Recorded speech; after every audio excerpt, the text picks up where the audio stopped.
Jerry and Charlie riding through the airwaves, bringing you the heat.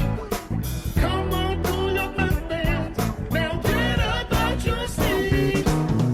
They're bringing you all things Mets. They're bringing you all things Mets. They're bringing you all things Mets. Now you're listening to Chase Station. Today is Sunday, October 13th, and the NLCS is upon us. New York Mets take on the Los Angeles Dodgers, the two biggest payrolls in all of baseball. That's right. If you thought these Mets were a Cinderella story, everyone's going to tell you that they are not. But we know the truth. We know the situation. We know the truth. We That's know the truth.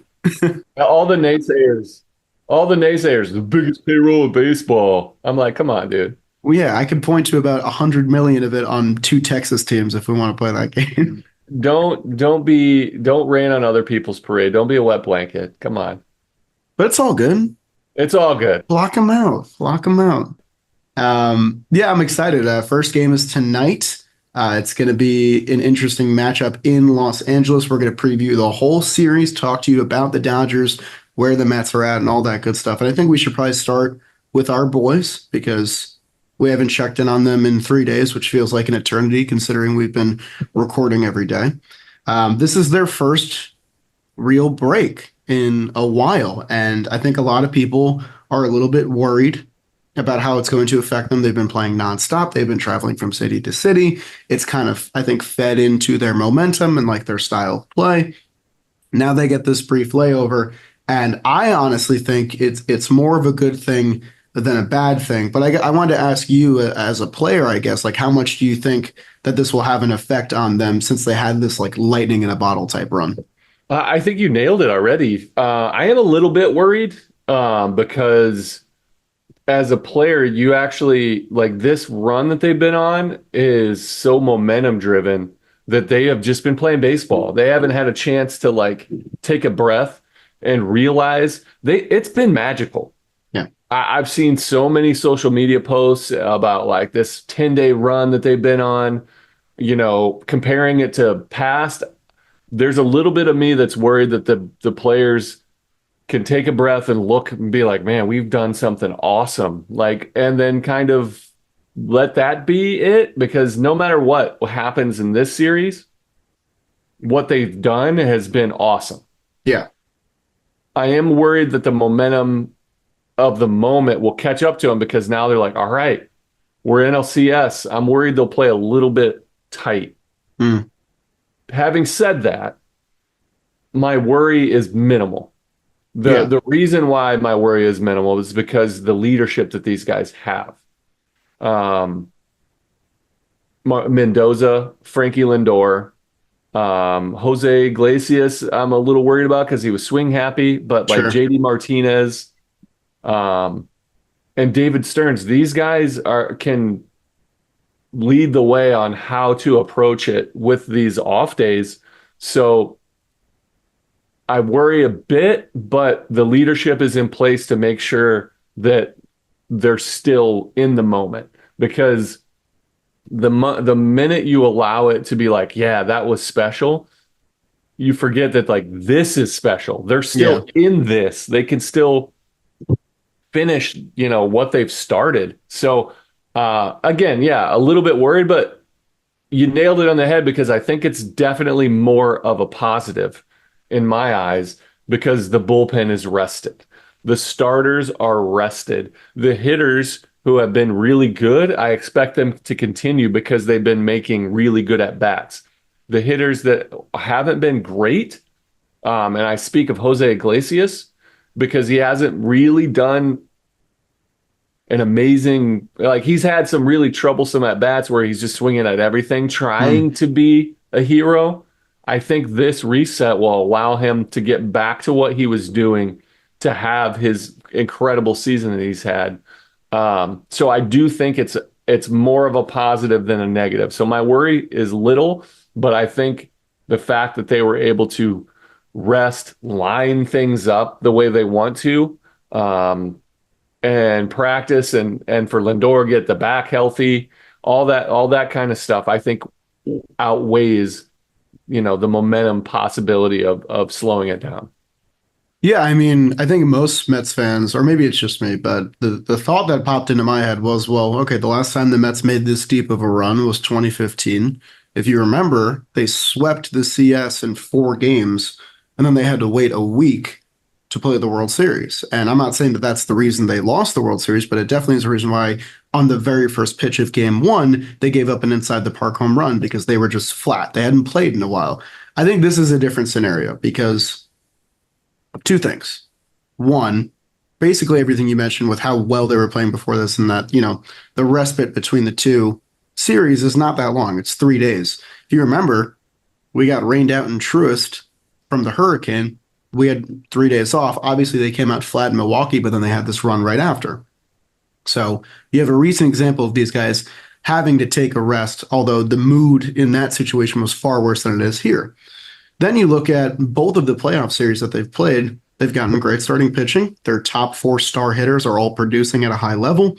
And the only thing that was really holding them back was the bullpen between Phil Maton, Jose Budo, having to rely on Ryan Stanek more than you might have thought, Edwin Diaz throwing 130 pitches in 6 days. Like, these are all problems that get solved because you have this 3-day layover and you can allow your arms to rest up.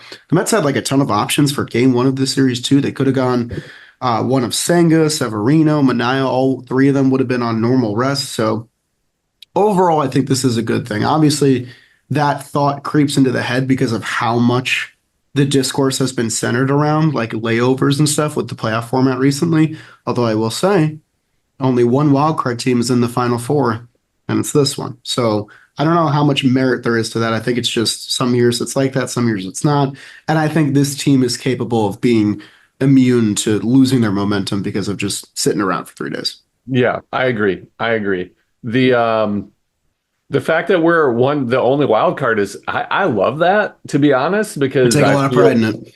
Yeah, and it's been so weird leading up since they expanded the playoffs that so many wild card teams have been the hot ones and have been knocking off these division winners.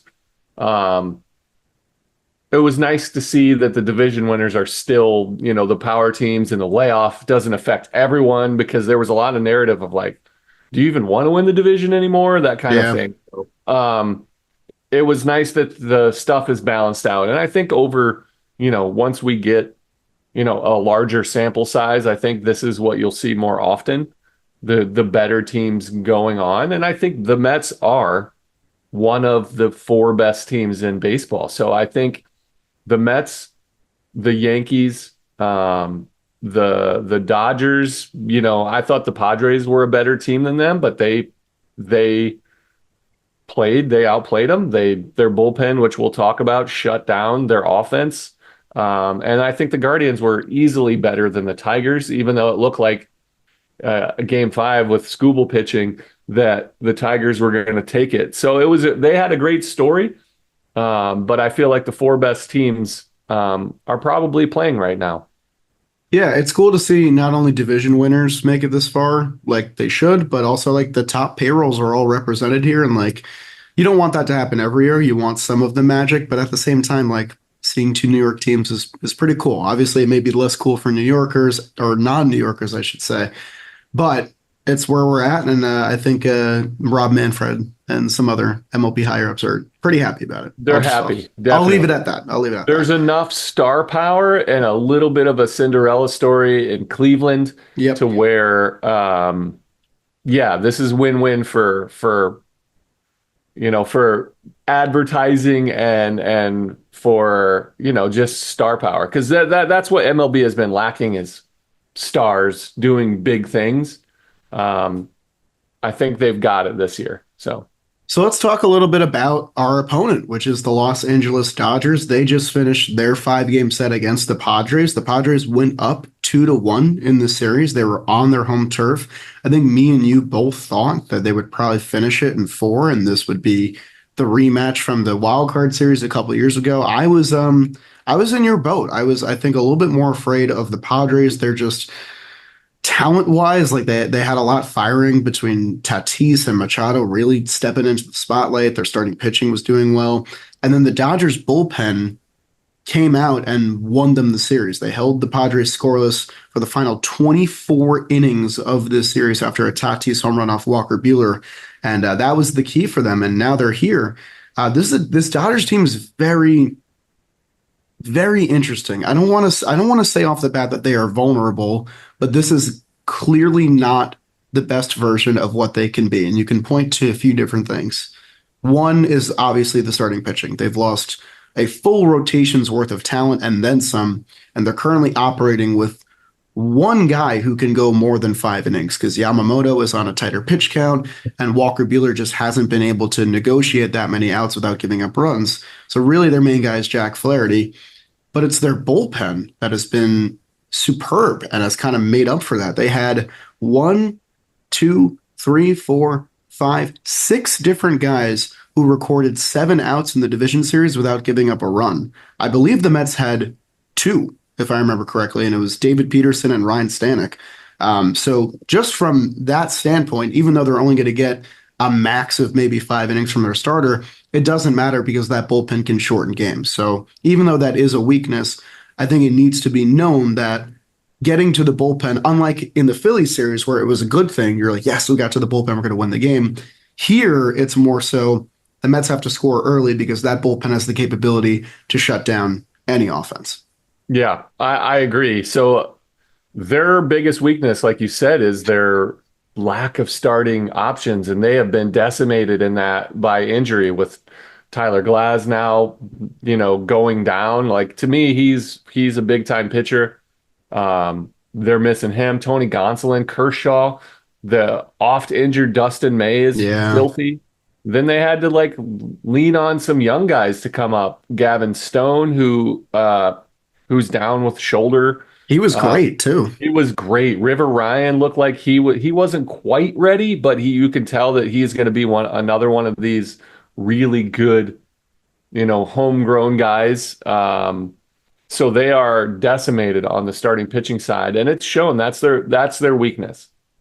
Yeah, it certainly is. That's not even mentioning like Emmett Sheehan and River Ryan, or you did mention it, but just 7 starting pitchers go down with injury and you still make the championship series, which is remarkable regardless of what your payroll is, regardless of you being the Dodgers. I fully expected them to lose in the first round because of that, because starting pitching wins championships. That's the old adage in baseball. They're also doing it with a hobbled Freddie Freeman. You had the Padres bunting in game 4 and game 5 towards first base so they could try and expose, his lack of mobility. And, the injuries are just everywhere for this team right now. And yet they still managed to prevail because of the talent on the roster. But that's one of the bigger storylines because Freddie Freeman is a noted Mets killer. He has been his whole career. And that's just a guy that's won a World Series before. He's won an MVP. That is a major, major piece of this team's identity that is not 100% right now. I think he's going to continue to try and play through it. But I want Mets fans to know that you shouldn't underestimate your opponent, regardless of what they're going through, what adversity they're dealing with, their team identity. Because at the end of the day, the Dodgers have been in the playoffs 11 of the last 12 years. They're more seasoned than the Mets in this type of environment. And it's going to be a tough battle, especially when you don't have home field advantage and you have to play the first 2 in LA. But the Dodgers, just because we're on the topic, they also just lost their left-handed reliever, Alex Vesia. He's out now, intercostal strain. That's a big loss for them. Yeah. Vesia is an absolute weapon from the left side. So, do you know who their only lefty is now in the bullpen? Banda, right? Old friend Anthony Banda from the 2021 Mets, man. Crazy. Yeah, good for him, by the way. He's been great, yeah. He's been great. Good for them. They do that. So this team figures a way out. The Dodgers are a very well-run organization. Andrew Friedman has these guys firing on. And on paper, I think the Mets are the better team. I truly do. When these teams match up with how they're set up, again, with a hobbled Freddie Freeman and all their injuries in the rotation, I think the Mets are better on paper. But the Dodgers are going to come play some ball. This team knows how to prepare from a pitcher standpoint going into Dodger Stadium and facing a lineup. These guys know your tendencies. They know what pitch to look for. They pick out a location. They're going to be prepared to do damage. They're going to be ready. The moment's not going to be too big for these guys because they've been there before. Um, it's going to be fun, man. This is a two very talented rosters. So we have the confirmed probables for the first game, which is going to be tonight. Kodai Senga will take on Jack Flaherty. It's back-to-back series where Kodai Senga will start game one of the playoff series, which is still so absurd. The fact that he pitched in the DS and like pitched well in like what was essentially a rehab start in a playoff game. I think it's probably going to be a similar type outing for him. I think he's going to be allowed to go a little bit deeper, but still nowhere near that like 5 inning qualifier mark. He said in a quote, "I'm going to go until they take the ball away from me. I'm going at it 100% until then," because he's just a gamer, loves Senga. And he said he expects to be ready to start game 5 as well. But it's going to be similar to game 1 of the DS. It's going to be Senga and then some kind of bulk option between McGill and Peterson. I'm curious to see if it is Peterson because he threw 2 1/3 on Wednesday, so he should be rested, but not fully rested. I wonder if they both get used or if it's just one of them for longer. But this is, in my opinion, the game that the Dodgers are best matched up to win because they have home field advantage and they also have Jack Flaherty going, and their bullpen, while getting a day or two of rest, is still beleaguered because they got used for 13 innings in the past 2 games that they played. So they're going to need some length out of Flaherty, but also the Mets are going to have to do some patchwork with their pitching as well. Yeah, absolutely. This is a cool setup. Kodai Senga is one of my favorite stories of this. The way he's fought back and tried to be a part of it. He just wants to be a part of the magic. He feels it, and he felt like an outsider. This guy's put himself right in there.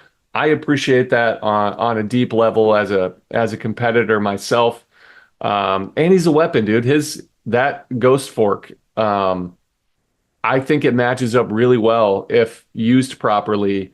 Against these Dodgers to kind of keep them off balance. These guys are good hitters. And I think him as kind of like an extended opener, I think it bodes well for the New York Mets. Yeah. As for Dodgers hitters against Senga, I think they've only seen him twice, not a lot of sample sizes. Most of the guys have no hits. The big one, Mookie Betts went 3 for 3 with a home run, and they're meeting together for the first time. That'll be a matchup to look out for. Jack Flaherty gets the ball in this game. He pitched okay in NLCS game 2. I think his final line isn't as indicative of how well he pitched. He had to battle a lot towards the end, but that is going to be a theme. This is a Dodgers team that can't really afford for him to just go 4 innings and 4 good innings at that. They're going to need some length from him. He hasn't finished 6 innings in a month, so they haven't had anybody really do that as of late. And you can tell this bullpen's feeling it. And I highlighted it, but I couldn't believe this because I don't remember why they would have faced off so much. I guess Cardinals and Reds, but Jesse Winker has 24 plate appearances against Flaherty. He's 8 hits, 3 doubles, 2 home runs, 3 walks in that span. So he's got a 1.2 OPS. He's probably a lock to be in this lineup. I'm really curious to see how his back is feeling and if he's going to come out 100% and look to make a moment early in this game. Yeah, you highlighted it for sure. I was like 24 at bats. I was trying to figure it out myself. That's a lot of at bats. Him and Sterling Marte. Marte has 23 at bats. Then the most after that is 5. Lindor has 5. Iglesias has 5. Neither one of them have a hit. Jose Quintana is the next one with 4. They battled, in that NL Central before the DH, which is hilarious. Yeah, but Flaherty's good. He isn't as good lately. He had such an incredible year. He's kind of faded a bit, but it's also, the part of pulling him out early because you're battling. It's just a different time of year. I expect to see Jesse Winker 100% in that lineup. And I think his back, these days off have been good for guys like Jesse Winker to try to get a little bit more healthy. Yeah, I mean, just a quick little lineup speculation. We obviously think Winker's going to be there. I wouldn't be surprised if Iglesias gets moved from the 5-hole for this game. I think that Mendoza was right to not try and do it mid-series. You don't want to hurt anyone's confidence. You don't want to throw anyone for a loop. And it's such an important playoff set. Now that I think you've had the layover and you've had time to recalibrate and stuff, I think moving Iglesias out of the Alonso protection spot and putting in a guy like Winker at the 5-hole could be really beneficial. And, it's not just Iglesias. Like Alvarez struggled in the playoffs so far. Tyrone Taylor, I think, only has one hit. Like it's multiple guys, but I think Iglesias gets put under a spotlight because we expect more of him now. He hit 340 in the regular season. He had been a spark plug, a run producer, all that good stuff. So I expect a little bit of a shakeup tonight. I don't know about you. I do. Yeah, I agree. The teams are starting to exploit the fact that he wants to hit. He wants, and normally, the guy swings all the time. He doesn't walk a ton, but he took pitches before and was able to get himself in advantage counts and take advantage of what they're trying to do. I'm not completely sold on the fact that Winker will be the protection of Pete, hoping that Iglesias continues to or returns to form on what he did this regular season. But I'd be okay with either one. Give Iglesias another chance to protect Alonso. But yeah, I would be okay with Winker, especially with the matchup that he's had success against in Jack Flaherty. So yeah, I mean, the last thing on Iglesias, I think his best at bat was NLDS game 1. He's against, I think, Strom, makes him throw 10 pitches, gets the single.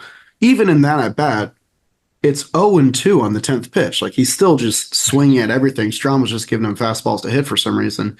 So I'm hoping in this first game, even if there's no results, just want to see Iglesias take a couple. Like I think he walked in the final game of the division series. Just a more disciplined approach, which I know is not normally his game, but he's got to earn hittable pitches back because I think correct. The book is out on him now. Same. Take a deep breath, work a count a little bit, and then get back to it because he can still do damage. So yeah, I'm with you.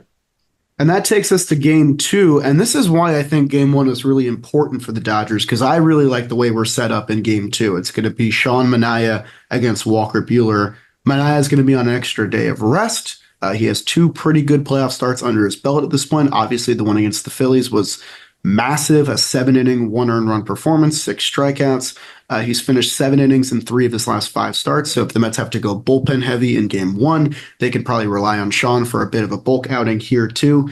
The biggest thing is that all these Dodgers hitters have seen a lot of Sean Manaea. There are 7 different Dodgers regulars that have seen him for at least 10 plate appearances or more. Again, notably the matchup is Mookie Betts, 10 hits against him, 2 doubles, 2 triples, 3 home runs, 8 RBIs in their career matchup. But Sean Manaea is a very different pitcher than the guy he was a few years ago. Yeah, I think that's it. Sean Manaea is not the same pitcher that he was in the beginning of the season. He's changed his whole approach on what he's doing. So they'll have some familiarity with obviously facing him so much, but I think it's a pretty even playing field because of the player he's become. So I do like the game 2 setup. I think the Mets match up really well against Walker Buehler, even when he's at his best, which he hasn't been. Yeah. I like that approach. And again, yeah, game 1's very important. Dodger Stadium's going to be tough. These dudes know how to play at home. This is the first time where I feel like home field advantage is in favor of the Dodgers when they're there. Like Philly, you're going to have Mets fans in Philly. So close, easy drive. It's a division opponent, so there's plenty of time the guys have played there. The coastal thing is real. So it's going to be fun, man. Yeah, it's going to be a hostile environment for sure. Dodgers fans made some headlines in their prior series. I don't think there will be that kind of venom in this series. I think it's more so just going to be rooted for their guys. But yeah, I mean, the mission stays the same. Like the mission in Philly was get 1, and they did, and they could have got 2. The mission here is, I think, try and win a game, like have the series be even when you go back to Citi Field, because then you just regain home field advantage in the series.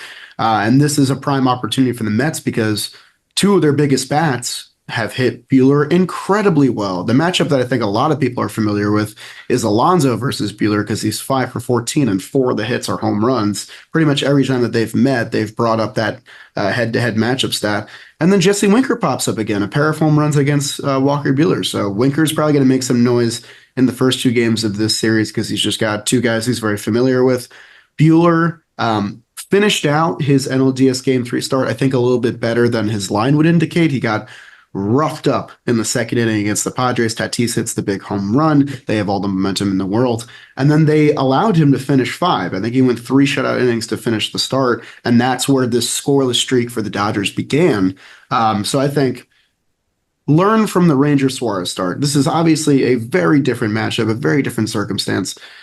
You cannot let the starting pitcher off the hook if you get on him early, because I think if you're able to get on him early and further exhaust this Dodgers bullpen, that's going to be the key to the whole series. It's not really about hitting the Dodgers bullpen. It's just about making them throw enough to the point where they're not going to be on their A game, because I think at their A game, they can take down anybody. And that's going to be a big key in game 2. Just outlast the starter, outlast the bullpen. Yeah, agreed. The key to this is can the Mets hit their bullpen? Because that was the recipe for why they took the Padres series. Can I just say that I think the Dodgers-Padres rivalry is the best in baseball right now? Yeah, I enjoyed every bit of the drama, all the chatter back and forth. I agree with both sides, and I see both angles. It's fun, man, and I love it. Give them a hard time on both ends. But yeah, that rivalry special. But their bullpen, they shut down the Padres offense. This is a 7-game series, though. This is the real deal, and a bullpen will be taxed if they have to go to them constantly in every game. So if you can take some pitches, you can work some at bats, you can get to their starter early. The earlier you see their bullpen, especially their A guys, they've got a great bullpen. They've had guys get healthy. You want to go down their bullpen real quick with their addition of Michael Kopech. He looks phenomenal. That was kind of the hope for every team because he was up and down a lot with the White Sox, and he's become the best version of himself right now. And he's lights out. Blake Trinan coming off injury looks like the guy that was in Oakland that's absolutely filthy. He's a weapon for them. Evan Phillips is filthy. He was their closer for a long time, and he's kind of been, shifting there. Daniel Hudson looks nasty, the Nationals hero, that kind of guy. Still doing, he's 37, I think. Yeah, and he looks great. Missing Vesia, though. That's the key. They haven't said that he's going to miss, and I don't think they said intercostal, have they? They thought it was oblique intercostal. I'll check. I'm pretty sure I saw intercostal strain. He said cramp. Well, it's Bob Nightingale, so I don't know how accurate it is, but he suffered a strained intercostal muscle, likely will be kept off the roster for the NLCS, Dave Roberts said. Got it. Yeah. So yeah, they're missing him. That's a key piece. But even their lesser guys, and Banda has been really good for them. They finally announced the times for the NLCS. Let's go. I was just complaining about this. They finally announced live. Let's do this. Yeah, let's do it live. Wednesday game night, 8:08 p.m. Thursday game also a night game, 8:08 p.m. And then on Friday, if necessary, it's going to be a 5 p.m. game at Citi Field. So they only missed the night slot one of those nights. Beautiful. Okay. Sorry to cut you off there. No. Well, you're going to go to one of those. Yeah, I'm planning on going to Thursday. So the Thursday game. So yeah, if you have a ticket, DM me. But I'm glad you brought up each character in the bullpen because Game 3 for the Dodgers back at Citi Field is planning on being a bullpen game. They don't have another starting pitching option. I think Landon Knack will probably be your bulk guy here. But Yamamoto won't have full rest before this, and they need to be careful with him because he's coming off injury. So that's why getting to one of Walker Buehler or Jack Flaherty is massive because you know that the Dodgers bullpen has to complete at least 9 innings on their next game. It's going to be Severino versus that Dodger bullpen. But yeah, you went up and down the names. They have, I think, 5 guys that could be the closer on like any other team, and they're not because this team is so stacked in the reliever department. They just took down the team who I thought had the best bullpen in baseball. Clearly, I was wrong because they got out bullpenned. Their best bullpen in baseball is in Cleveland. Oh, interesting. I think it's right here. That's fair. And here's what I'll say. The Mets dealt with the Milwaukee bullpen, who was also nasty as hell, especially in that game three where everyone's popping off the mound after throwing a scoreless inning. But if they could get to them, I think they can get to these guys too. But it's going I to be agree. a tough road for sure. Um, you have Kopech, who pitched in 4 of the 5 games in the DS. Phillips pitched in 3, Trinan in 3, Banda 3, Brazier 3, Hudson 3. Like all of these guys got used a ton, got exposed, and still managed to pitch well. So that speaks as a testament to how good they are.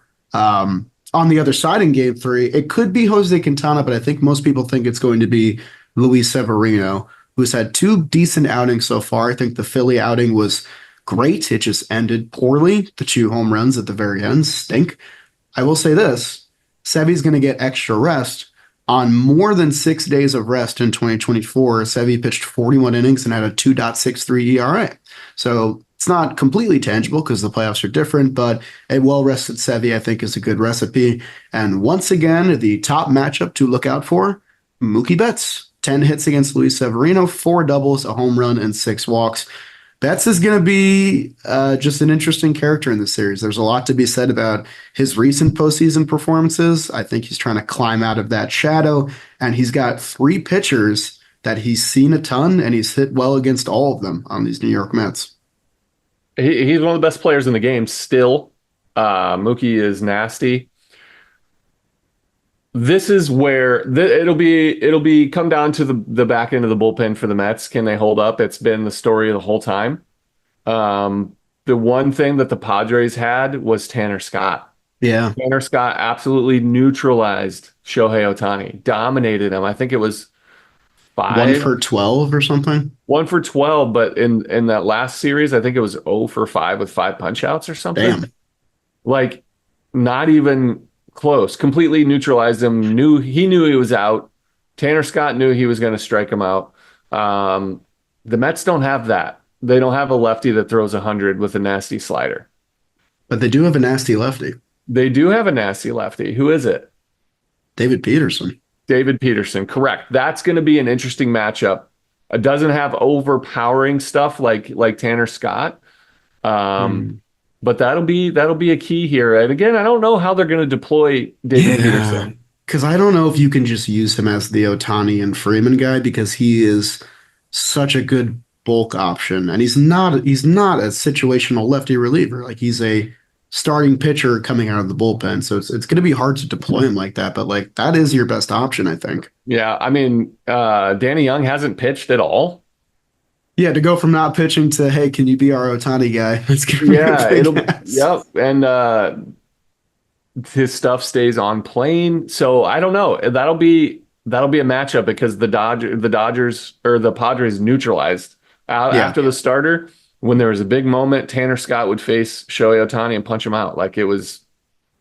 Yeah, Ohtani finished the NLDS 4 for 20. He did have the big home run in game 1, I believe. But 10 strikeouts and 20 at-bats for Shohei Ohtani is like shocking, to say the least. Yeah. So it'll be interesting, man. This is going to be so fun.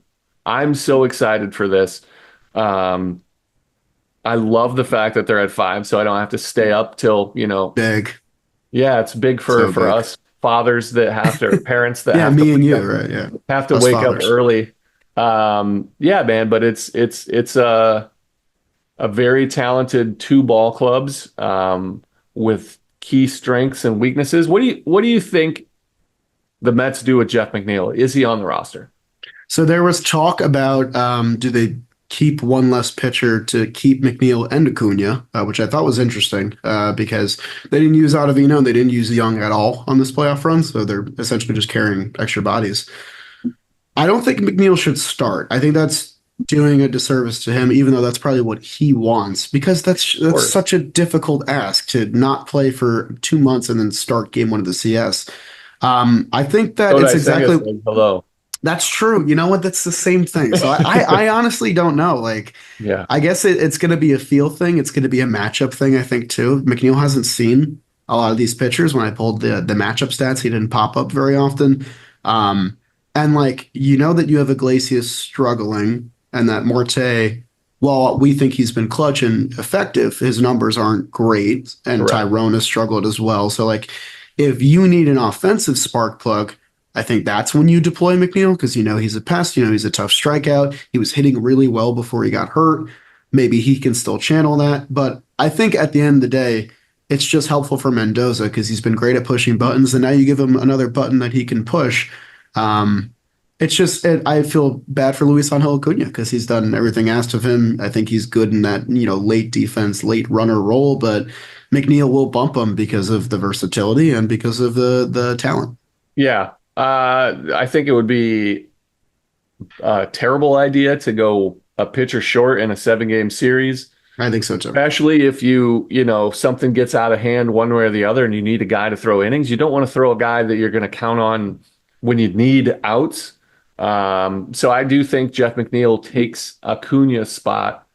I think he just provides that versatility. A left-handed bat is clutch. He's a superior defender to nearly everyone in the game. And he could be a weapon, dude.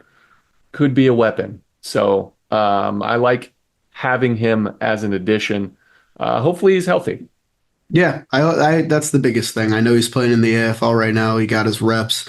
I hope he's 100% because then it's a disservice to the other guys if he's not. But you want to see Jeff get his opportunity too because he contributed to this team as much as the other guys in certain facets.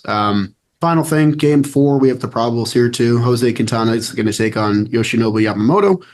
Quintana has been a postseason sensation, so I wanted to make sure we mentioned him, even though this game is a little far away.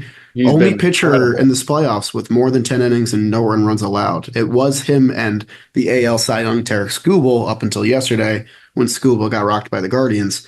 Quintana's been a postseason guy in his career, a 2.43 ERA in 29 innings now for him, which is remarkable. And just to throw it in there, both times Quintana pitched in the playoffs, the Mets clinched a series victory. So maybe this is the day they finish off the sweep. Who knows? That would be so cool. Quintana, what a revelation he has been down the stretch for these Mets. He's not doing it out of character. The way he's pitching, I think, is repeatable. Yeah.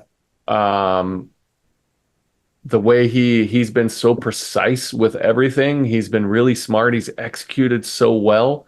I think he can do it. So the Mets have a really good 1, 2, 3, 4. It's pretty incredible.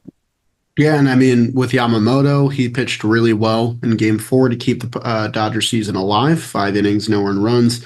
He hasn't thrown more than 80 pitches since he's come back. He hasn't done that since June 7th. He's yet to pitch into the 6th inning. It's another similar story to Flaherty and Buehler. Like, you're not going to probably get length out of him. So, again, the story remains the same throughout all 4 of these games, even though the matchups are different. Get to the Dodgers bullpen as quick as you can, even if you don't score off them, because the more you see them, the more you exhaust them, the better it's going to be for the series. I think the Dodgers bullpen is going to put on a show at game 1 and game 2 on their turf, and that's okay. Because if we come back to Citi Field and you've seen the guys and you have the crowd on your side, that's when the Mets can really do damage. Yeah. I expect a very fun series. I'm amped up. I'm really excited. I am too. I'm so pumped to watch Lindor face off. He was so locked in, dude. That like his grand slam that he hit and not celebrated. I'm still not over it. I watched that clip once an hour. It fired me up watching him just be like, all right, I'm just doing my thing. It's not job's not finished. Exactly. So that's the leadership that I'm talking about, where this has been a dream run. Like, this has truly been a special run Mets team. I don't think Lindor allows the Mets to feel complacent and already doing what they've done. And I'm in that boat too. Yeah. And I didn't see this out of Lindor the last couple of years. This kind of leadership, this kind of we've talked a bunch about the captain, who could be the next captain of the Mets. I see it a little bit now. You know what I'm talking about? I definitely see it now. If this is interesting, man. The way he's handled himself in the media, in the clubhouse, on the field especially. pretty captain-like, if we'll go there. So cool. I expect him and the rest of the leadership to have these Mets ready to continue writing chapters in this amazing book of the 2024 Mets. I mean, did you one last thing before we wrap Yeah. up? I don't know if did you see my proposition tweet about the series? I did not. I think that the winner of the NLCS gets the MVP award. I feel like that's fair. I feel like that's I did just. see that actually. Uh, I think that's entertaining. I think we should try that out. I don't know. dude, what Shohei has done is incredible. 50-50. The regular season is the only thing that matters when it comes to voting. Yep. But yeah, The you're right. Dodgers just won a series without him. I'm just like he was there, but he wasn't really there, Like everyone else got it done. The Mets are anywhere close to the playoffs without Francisco Lindor. The Mets are a missed playoffs team without Francisco Lindor, quite literally. So it's pretty interesting to see where that goes. But the fact that he plays every day, plays defense, his injury at the end of the year, I think maybe brings it down a touch. But he came back just as good as ever. I think it betters his case, honestly. You saw what they were when he was hurt, and they were like scrapping by. And then he came back, and they got even more powerful. Pretty wild. We're just here to spread propaganda, guys. He's our MVP, if we'll bottom line. So that's right. But yeah, this is a Mets team whose season started against the Dodgers. If you really think about it, that Jorge Lopez game, the sweep at home, rock bottom. That's where this team's story began. And I think it's very poetic and very cool that here we are in the NLCS taking on the team that basically put us deeper in the hole than we ever were this entire year. And now you get a chance to rewrite the story. And I think that's really neat. I agree. That'll do it, I think. I don't have anything else. So I think we'll chat tomorrow to probably talk about the game, right? Yeah, that's the plan. All right, cool. I'll be streaming tonight on JM Baseball with Jake and Zoe. If you feel like watching the game with some other folks, probably going to do a live reaction right after that. All that good stuff. The grind of Shea Station content will resume tonight. I'm looking forward to it, even though your boy's tired. He's working 7 days a week. He's grinding right now. But I wouldn't have it any other way. Sounds good, buddy. Yeah. Let's go Mets. Let's go Mets. Take a game in LA. Why not? You can do it. Do it anyway. Take two. Right? Right. Maybe. Jerry and Charlie, thank you all for coming. Hope you enjoyed the show. We will see you next time, where we'll be back.